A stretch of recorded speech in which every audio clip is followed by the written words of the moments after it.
timeline azan maghrib.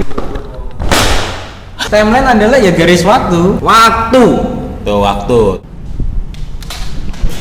Wah, duh.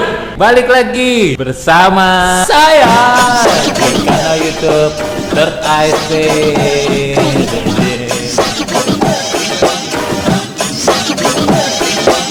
Jadi pertanyaannya, timeline ini kita mau bahas dari sisi mana ya? Umumnya Mas Ganang sebagai produser kita. timeline tuh kita ngatur schedule. Kalau kita bicara di industri kreatif, hari H produksi kita juga bisa bicara timeline atau waktu jadwal kita produksi. Biasanya timeline itu dibuat saat pasca produksi atau Pra produksi, produser dan tim produksinya udah menyusun jadwal yang nantinya diajukan ke klien melihat, menyepakati kira-kira dengan durasi 2 minggu setelah hari H produksi mereka merasa terlalu lama atau terlalu singkat, itu masih bisa didiskusikan lagi, ada kemungkinan masih bisa berubah. Tapi di tengah timeline kita sederhanain aja deh jadwal. Ketika terjadi request di tengah schedule, gimana caranya supaya seorang produser itu bisa menjelaskan ke kliennya. Di dalam timeline sendiri itu produser harus bisa jaga moodnya tim editing dan juga menjaga keinginan dari klien supaya harmonis lah.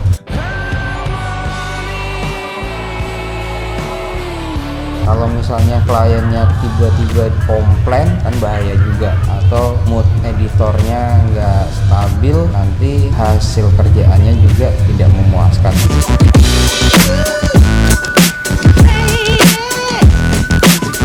Ini sangat penting karena dengan klien memberikan deadline lah, kita bisa melihat perkiraan berapa lama nih waktu yang dikasih dari selesai produksi sampai menyerahkan hasil final sebuah project. Ketika banyak revisi, Ini salah satu feedbacknya.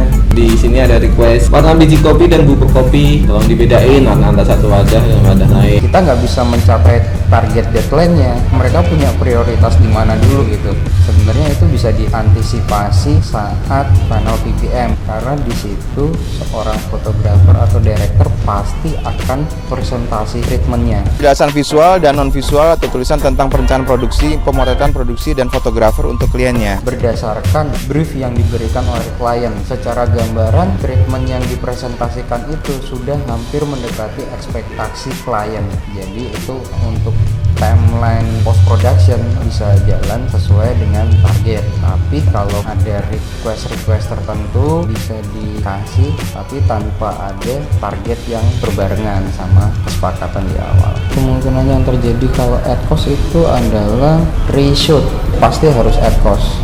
itu tadi pembahasan tentang timeline dari produser kita Ganang Anggara. Oke, nantikan lagi tips-tips selanjutnya di kanal YouTube Third Eye Space.